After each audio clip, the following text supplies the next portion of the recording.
But let's get into it. Today we are covering a masterclass about consumer testing. And I'm Anna Henwood, the CEO at Stickybeak, but really I'm a CMO at heart. And I've held global marketing roles across a range of organizations. And too often I've seen consumer insights and feedback feel too difficult for marketers. And this masterclass is part of a solution to help fix this and make sure you feel confident and less cautious so you can make sure your consumer voice is part of your everyday marketing decisions. The other part of the solution is Stickybeak. So Stickybeak is a consumer testing platform that's been built for FMCG brands that I'm a co-founder of. And we're here to help brands test all of their marketing stuff with real consumers. So this is your decisions you're making every week, and it's to help you make faster, better decisions without blowing your budget. And we like to think of it as having 200 of your target consumers backing up your every decision. So today we're going to give you an overview of the world of research, but more importantly, we're going to take you through how to get consumer feedback, when and why. We are, though, to kick off, going to get into some nitty-gritty research terminology. And it might feel a little bit heavy, but the reality is we really just want to give you an overview of this information so it doesn't feel as daunting and as scary. But good platforms and providers out there should be doing this for you and making this really easy. But it's good to understand it so you can make good decisions when you're choosing a research provider. So you will get all of the slides afterwards as well. So don't worry too much about reading everything right now. Try and grasp the concepts and read into the detail a bit later. So it'll be lots of information, but hopefully lots of inspiration as well. And we'll follow up with some case studies to help bring it all to life. So just to take a step back and look at the world of research, there's two ways we like to think about it at Stickybeak. There's the world of market research, and this focuses on understanding the market itself. It's things like market sizing, segmentation, trends, consumer needs. It answers things like who are your consumers and where are they? Marketing research is how to market effectively to your audience. And this is often the thing that's probably a little bit harder than it should be, because you might have insights teams or market research agencies that you've worked with that are more focused on market research. And so that's why we've created Stickybeak to help with that marketing research side of things. So things like product testing, advertising effectiveness, pricing preferences, stuff around your brand health. So that's what we're going to focus on today, is marketing research. Okay, let's get into some of those nitty-gritty research terms. This is one you've probably heard of. So qualitative and quantitative research, or qual and quant, as you might have heard it be referred to. So qual explores the why behind consumer behavior. It digs into feelings and motivations and opinions. Some ways you may have got qualitative research in the past or heard about it be talked about is focus groups. So it might be focus groups to understand your customers' feelings about your brand. You could have done some in-depth interviews or had a partner help you with those. And that might have been to explore some motivations behind purchase decisions. Or even simple things such as open-ended survey responses to help you get that verbatim and sort of really bring the consumer's thoughts to life with more detail. The other side of this is quantitative research. So this is the what. These are your hard numbers, your stats, your trends, things that give you a top two box or a percentage of purchase intent, things like that. You get these obviously from surveys and tests, but you can also get quantitative data from website analytics and, of course, your sales data as well to help you look at product performance and other bits and pieces. Okay, so that's sort of types of research. Then there's some different ways that you can gather research. So there's primary research. This is the stuff that is for you and your brand. It's things that you've gathered yourself. Typically, you own it and no one else does unless you've been generous enough to share it. And it helps you make detailed conversations about your brand. You might use it with buyers, with your co-founders, with investors, and that's your primary data. Secondary research is also known as desk research. And think about that as leveraging what's already out there. And I'm sure you look at this too in terms of reports and information that's available online. to help you gather more of the industry and category insights.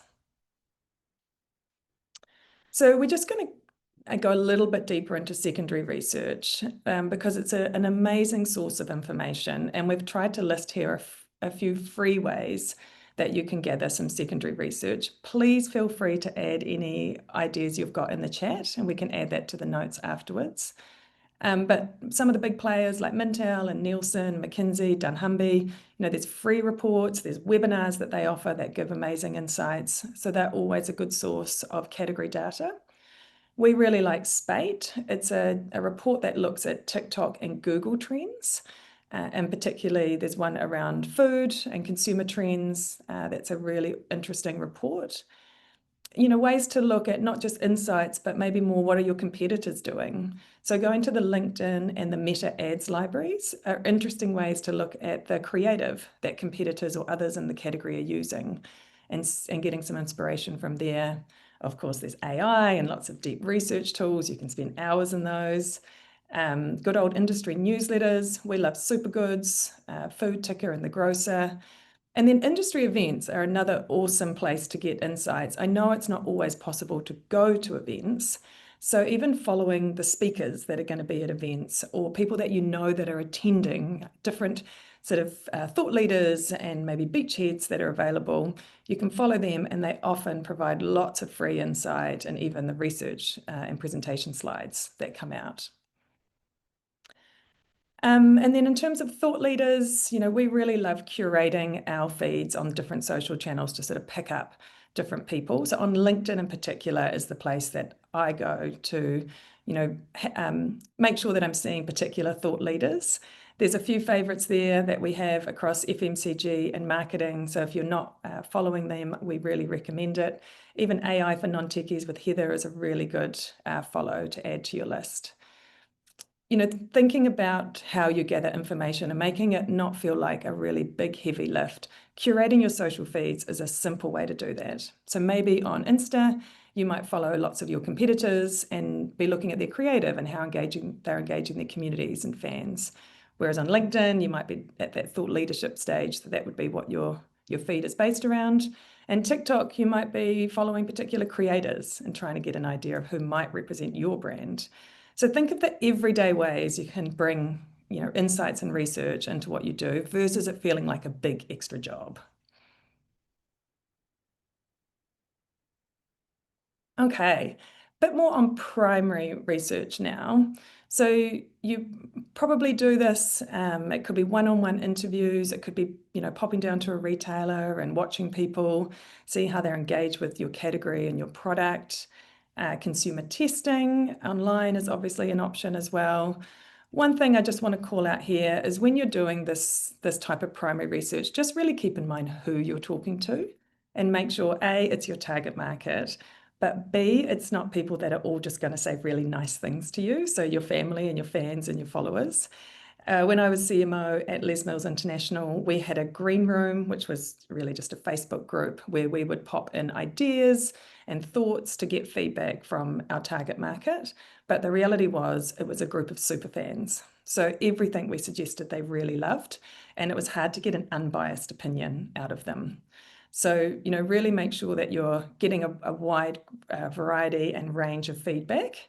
And if you are conducting interviews, a book I would really recommend you have a look at is called The Mom Test by Rob Fitzpatrick. It just helps you with framing questions so you are sort of not asking for a nice answer and you're actually trying to get really into the heart of what people actually think.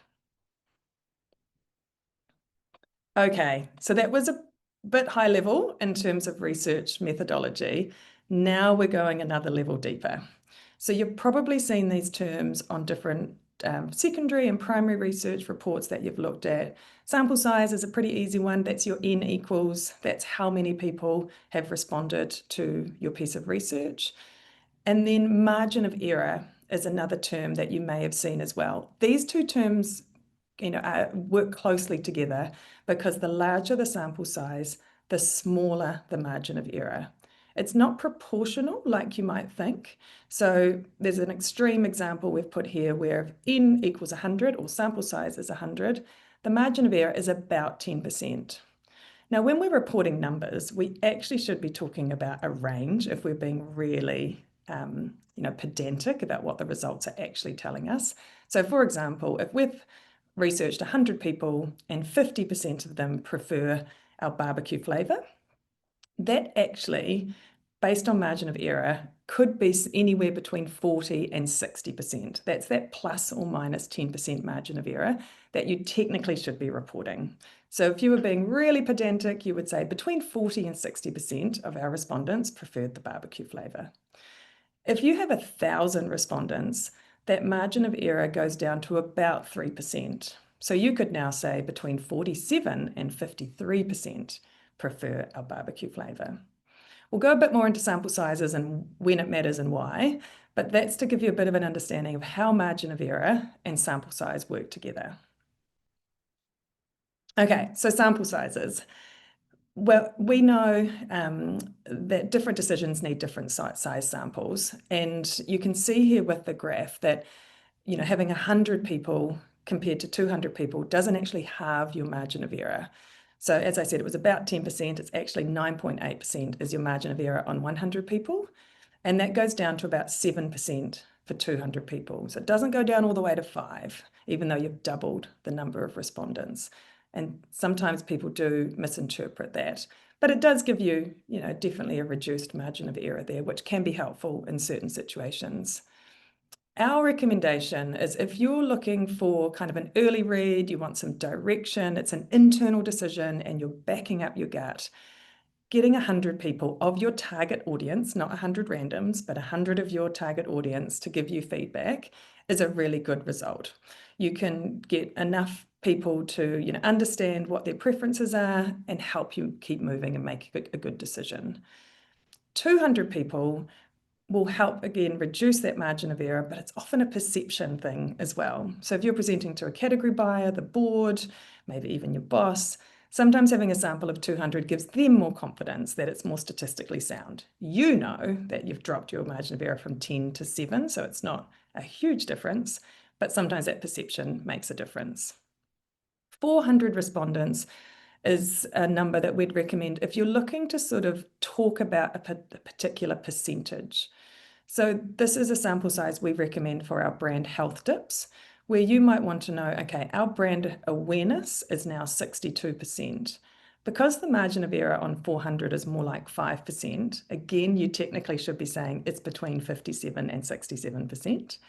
But what it does mean is when you go to measure it again in a quarter or in a year, that if it does lift all the way to 70%, you know that that's outside the margin of error and that's statistically significant result because you've got that larger sample size to reduce the margin of error there. So hopefully that wasn't too complicated.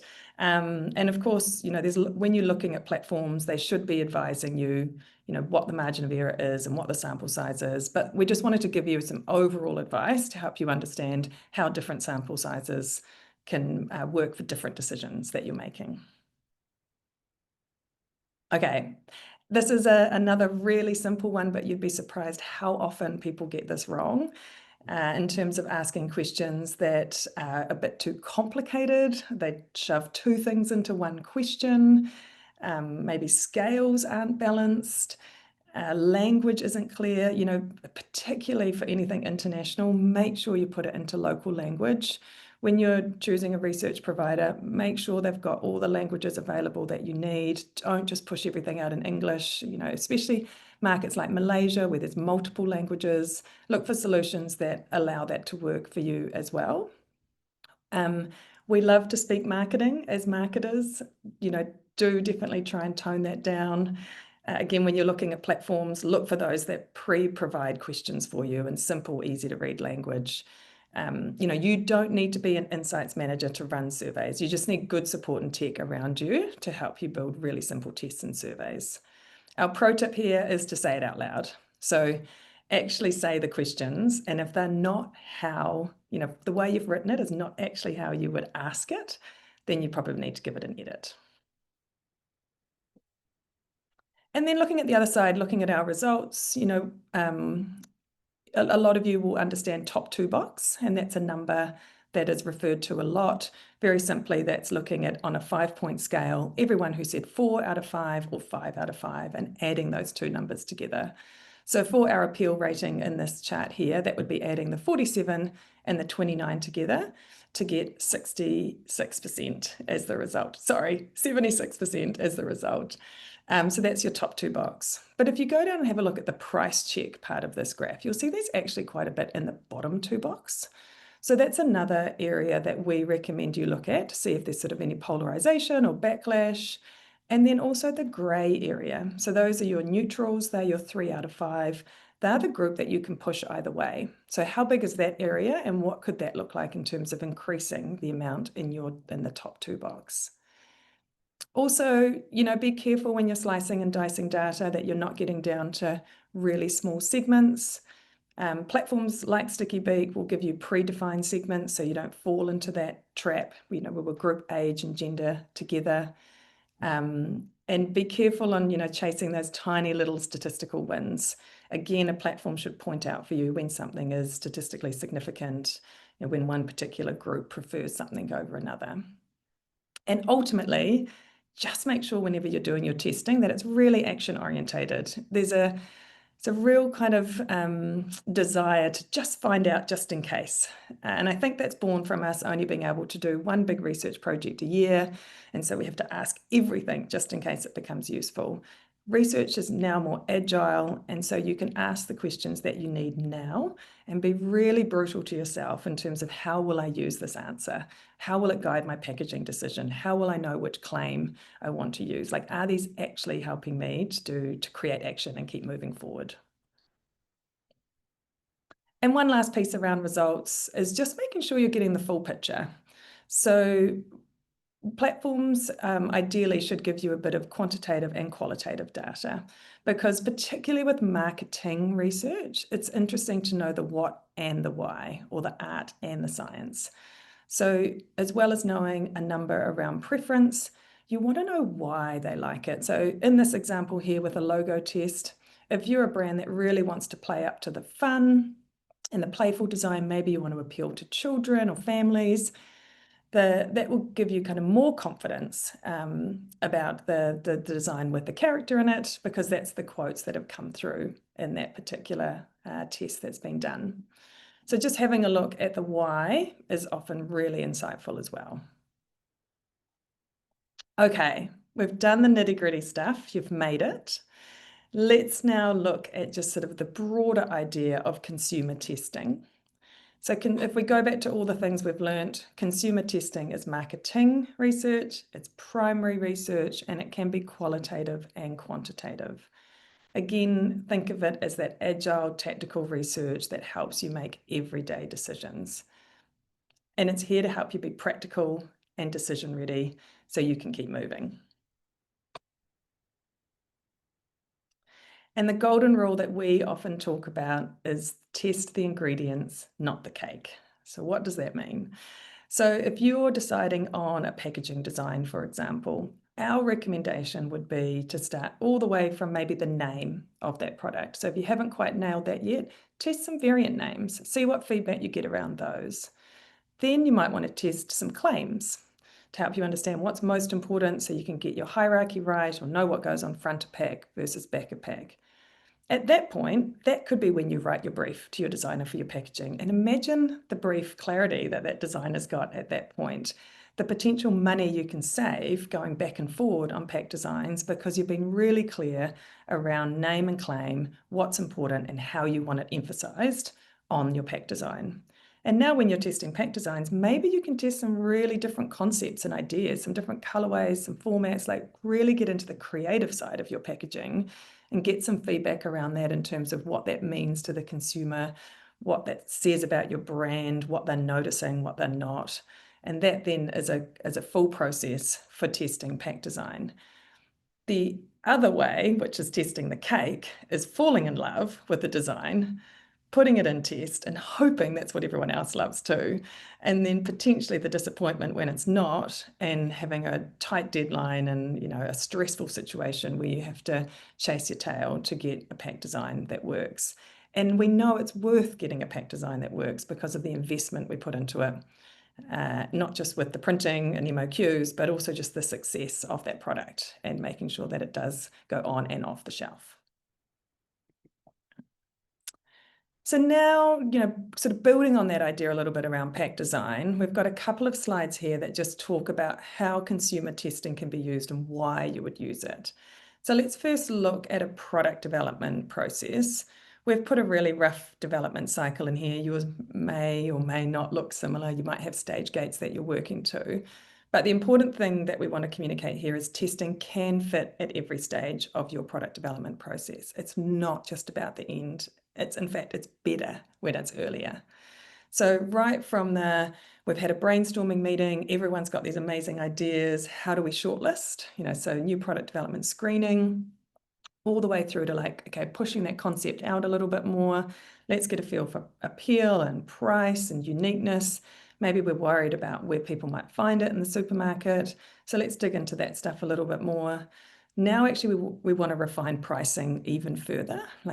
It's somewhere between $20 and $25, but what is that exact number? So you can start to get feedback around then and when volume drops off based on different prices. Then you need to maybe pitch it in to a retailer. So you want to bring some insights along for that. We've got some case studies to bring that to life as well. And then it never stops, right? So now you've got different formats, you've got variants, you've got more retailers that you want to launch into. So all those moments are moments where you can continue to get consumer feedback to help optimize and build your product offer. And the same principle really applies for campaign and brand. So whether you're creating a brand new brand and proposition and you want to understand competitors, that could be also when you're expanding into new markets. So you might have a really good feel for how your brand's positioned in Australia and New Zealand, but now you're looking at pushing into Asia. So what are the competitor brands up there? How are they perceived? How might you be positioned differently? And where do you need to fit into category norms? So understanding all of that before you get going on any localization efforts that you work on. Again, logos, USPs, taglines, any of that core brand element, you can get early feedback on and make sure that you're putting forward the most important things to your target audience. And in the campaign space, all the individual elements, those ingredients again. So whether it's headlines, calls to action, promotional offers, the image. I know when I was at Les Mills, we did a lot of work around image testing and looking at whether it was bright color backgrounds, whether it's groups of talent, whether it's males or females, all the things that you can pre-test to really understand who that's appealing to and why. Lots of brands at the moment are playing around with illustrations versus real life people. So understanding how that appeals in different geographies and with different audiences as well is super interesting. And you can take a bit of risk in testing. There's some things that you would never put out in social because it just feels a bit scary, but you would love to because it would be awesome to extend your brand and kind of dive into a new space. That's when you test. You can actually figure out whether it is aligned to your brand and what you're trying to position, or it is actually you've got a bit bored and it's a bit crazy. And there might be somewhere back in the middle there that you need to go to. And then brand health is another really interesting area in this. So we've developed a new test which allows you to do a one-off brand health dip to, really it's optimized around that brand planning time. So once a year, you might be sitting down and going, right, what does my funnel look like? What does it look like compared to my competitors? What attributes am I known for? Okay, based on that, what does my activity for the year look like? Am I pushing more on consideration? Am I not really known for my sustainability cred? So I want to dial that up more in my comms. What does that start to look like as you plan your marketing and comms program for the year? Okay, so we not only have created a consumer testing platform, but we've created a brand at the same time called Ruben's Delights. So Ruben is the little guy behind me, our blue character. We're never quite sure if he's a bird or what he is, but we've created a snack brand to allow us to bring to life lots of the tests and reports that are available with Stickybeak. So that's what I want to show you now. But before we get into a report, I just want you to grab your mobile phone and scan this QR code that is on the screen. And this will take you to a Ruben's Delights test as a respondent would do it.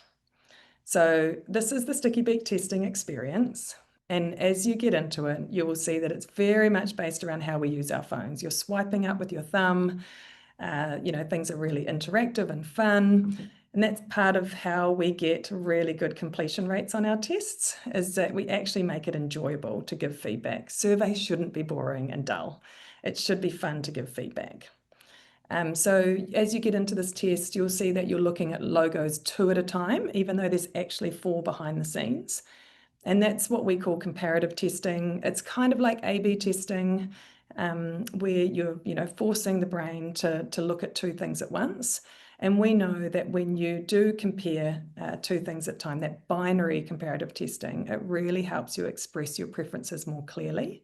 And it helps you, you're really rationalizing with yourself why you're trading one off against the other. What do you think that one is more of or less of? And why is that driving your choice? And that's why, hopefully by now, when you've got to the end of that A/B comparative process and we say, what's the main reason for your choice? It's right there available for you to give us that feedback because you've thought through that process as you've traded off your choices. So that's the Stickybeak experience from a respondent experience. And now let's have a look at it as how it looks from a results point of view. So these are the logos. So these aren't your results, unfortunately, but these are as a test we've done earlier, looking at those logos and understanding where that preference lies.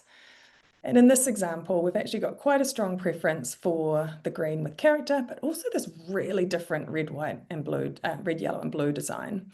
And that's really interesting because that's 2 totally different brand directions.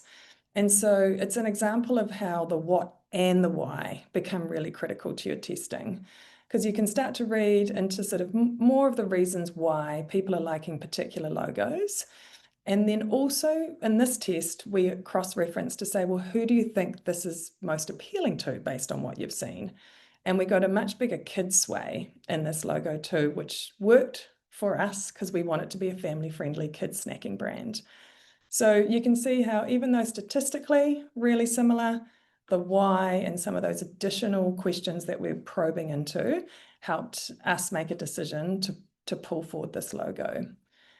The report's designed for busy marketers. It's designed to just really put everything easily summarized to you to go, okay, is there international difference? Nope. Males and females different? Nope. Okay, perfect.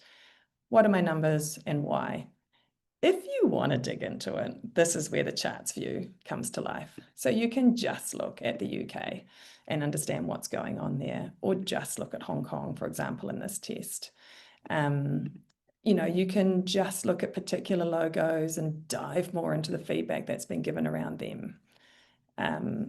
All of these things can help you understand more about what's happening with particular nuances. Again, we've made sure that when you're looking at a particular country and a particular gender, that you're not going too small a sample size. If you keep filtering, you will get smaller, so be really careful when you're doing things like that. But that's fine if you're just looking at the verbatims and you want to dive into those a bit more. And then there's a really funky notes section too. So it helps you kind of communicate with the team and understand more about what you might do next and remind yourself when you come back why you did what you did. So I hope that was a nice overview of how a Stickybeak test actually works. Let's now have a look at some case studies. So the first one that we wanted to go through was a project, was a series of tests for Vitology Project. And they're a wellness brand. You may have heard from Megan if you've dialed into one of our webinars before. It's an amazing product. So what they offer is a brain health supplement, and they've done lots and lots of market research, mostly in New Zealand. But as they were scaling into Australia, they were told by retailers that they would need at least 3 SKUs to win shelf space, not just their one. So they knew they needed to prioritize launching some of the NPD that they had thought about. But they actually had 4 products that they weren't sure which ones that Aussie supplement users would be interested in. So that's what they tested, is the 4 new product ideas that they had to hand to help them decide which ones to then prioritize. Again, this is a combination of using the quant and the qual. So the sleep health was a clear winner based on that quantitative data, so the hard numbers. But the real insight came when they dug into the why behind the feedback. And that's how they actually uncovered the opportunity to launch their second new product for managing stress called Calm and Relax. They've also tested messaging and claims to make sure they got that pack design right. And the exciting news is they have secured ranging for all three of those SKUs with Go Vita across Australia. So some, really exciting ways that you can make that consumer testing part of your product success. Another one which is similar is Posh Poppers. So you hopefully have seen this brand and tried this brand. It's amazing snacks designed to go in the air fryer. And Fleur and the team were looking to extend into a new category in this instance. And they had a range review window with their retailer in Australia. And they wanted to really make sure they could, put their best foot forward. So the new product they had was some mini pizzas under the Posh Popper brand. And they knew they had a strong idea. They had the data points to kind of, make them progress with that product development, but they needed some things to back up their conversation with the category buyer. And they were also having a bit of an internal debate over naming of some of the SKUs. So they got some feedback on the names too as they went. Things like could a ham and cheese pizza be called Hawaiian? Does a margarita pizza need to have basil? These are really important questions that it's good to get your consumer feedback on. And so they ran some quick tests with women aged 25 to 64 across Australia that helped validate and refine their direction. And the results gave them the confidence to move forward, knowing that the product concept, the name, and the flavors all resonated with Australian consumers. And it also confirmed that shoppers clearly understood the sort of intended usage occasion, which was a big part of the product messaging and retail appeal. And the great news is they secured ranging for Posh Popper's mini pizza range within Coles. Another one here, this one's a little bit different. This is for Grin Natural. So they're an oral care brand, oral health care brand. And this was more around a redesign and looking at different packaging options. The really nice thing that Grin did is they tested early and in a really brave way. So they wanted a new look for their kids range. And instead of probably doing what we've all done, is getting to that one that we love the most and hoping that is the one that everyone loves the most, they tested early instead of having the urge to run with that internal favorite. So they tested 4 very different design options in front of their target audience. Some were subtle, some were bold, some looked more medicinal. And what that really helped them understand was the sort of different reasons why people were pulling towards different designs. And it also actually gave them the confidence to be a bit braver than they might have been without the testing. And to do something a little bit different. And the reason they were brave is they had included a question asking people who had currently or recently purchased Grin. So they could just test some of those sort of really different decisions with current buyers and see if that was resonating with them as equally it was with their wider target market. So if you haven't seen Grin's products on the shelf lately, have a look, jump on their website, particularly their flavored floss picks. Some of their new range is beautiful and bold and bright. And that was thanks to them doing consumer testing and giving themselves the confidence to move forward. So that's it for case studies. And this is really just a reminder that you can test all your marketing stuff. And we say stuff on purpose because it doesn't need to be the big one-off $30,000 projects. This is the everyday, every week decisions you're making that are really important though. The flavors you go with, the size of the bag and the price. All these things that make a difference to your margin and your success of your business that you can get feedback on. So that's product, that's brand, that's your campaign work, and then all of that, particularly when you're looking at expanding into new markets. So hopefully you've had a lot of information today, but hopefully you're feeling curious and you're feeling confident to have a look at how consumer testing, but also just how research maybe is not as complicated as you thought. And there are solutions out there to help you make it easy and part of your everyday marketing activity. Because we want you to be bold. We want you to sort of take less riskier risks. We want marketers to continue to be more awesome, We know that marketing is the growth engine of every business, and having the tools and the knowledge and everything available to you to make sure that happens all the time is a big part of what we do. But ultimately, making it easier to be consumer-led. We all know how important it is, but sometimes it feels too difficult, or it's overcomplicated. And so by understanding this world of research and consumer testing a bit more, we hope to sort of make that feel less complicated. So you have the confidence to know that you can make your next move with your target consumers and you can make great decisions. So we will follow up after this webinar, not only with the recording, but also some other little goodies. So a packaging effectiveness guide, a range review guide. We've got some other webinars that you might be interested in, and of course, a link to our marketing toolbox. We update this constantly, from podcast recommendations through the latest AI platforms. It's all on there to help you keep up to date with what we think is best based on our testing and trials. So that'll all be sent to you afterwards. And if we've piqued your curiosity a lot and you are ready to test your stuff, then feel free to scan this QR code here and come through and make a booking with one of the team and join lots of other awesome brands and awesome marketers that are using consumer testing to make better marketing decisions every day.